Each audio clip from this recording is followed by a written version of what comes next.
বিসমিল্লাহির রহমানির রহিম। আসসালামু আলাইকুম। আজ আবার আসলাম আরেকটি নতুন ভিডিও নিয়ে চট্টগ্রাম মানুষদের জন্য। চট্টগ্রাম মানুষরা অনেকেই জানে না সস্তায় কোথায় আম পাওয়া যায়, কোথায় জলের দামে আম পাওয়া যায় এবং কোন দিন সেই আমগুলো সস্তায় কিনতে পারবো।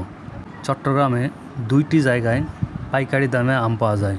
যে আমগুলো উত্তরবঙ্গ থেকে আসে, সাতক্ষীরা থেকে আসে এবং রাঙ্গামাটি খাগড়াছড়ি থেকেও কিছু আম এই দুইটি জায়গায় আসে।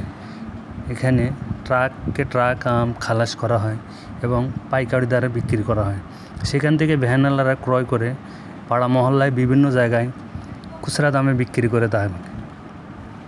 যে আমগুলো এখানে 40 টাকা কেজি, সে আমগুলো দেখবেন যে পাড়া মহল্লায় 80 টাকা 100 টাকা কেজি। যে আমগুলো দেখবেন যে 60 টাকা কেজি, সেটা দেখবেন যে 120 টাকা, সবসময় প্রায় অর্ধেক দাম।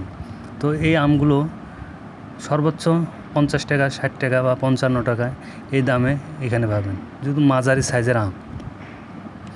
আর এখানে একটু দামাদারি কিনতে হয়, আর দু একজন কারোর পরিচিত থাকে, তাহলে তো কথাই নেই। টপ সিক্রেট, যেই দিন মুষলধারে বৃষ্টি হবে তার পরের দিন, ওই দিনগুলোতে আমের দাম একবারে সস্তা হয়, ওই দিন আসবেন। এখানে আম ক্রয় করলে ন্যূনতম 1 ক্রেট কিনতে হবে। আর 1 ক্রেট আপনি খাইতে না পারলে দু একজন সঙ্গী করে নেবেন, ভাগ করে নেবেন। বলতে বলতে আমি আরেক মার্কেটে আসলাম। এই মার্কেটে কি নেই, আঙ্গুর, আপেল, বেদনা, খেজুর। আপনি 1 ক্যারেট নিতে হবে। 1 কার্টুন 5 কেজি খেজুর নেবেন, অনেক দাম কম পাবেন, অর্ধেক দামে খেজুর পাবেন। আমি বলতে বলতে আমিও 5 কেজি খেজুর নিলাম, শুকনো কিছু খেজুর নিলাম। আর আমার মতে এখানে আমগুলো ফ্রেশ। এই আমগুলো 1 ক্যারেট নিলে আপনি খাইতে খাইতে পচে যায়, কারণ এখানে ফরমালিন দেওয়া হয় না। দেখবেন যে আপনার বসিন্দা কোনো স্থানীয় দোকানে আম কিনে গেছেন 2 কেজি, 2 দিন 3 দিনও পচতেছে না। বাট এটা 1 ক্যারেট আম আপনি খাইতে পারবেন না, খাইতে খাইতে দেখবেন যে লাস্টে 2-3 দিন পচে গেছে অর্ধেক।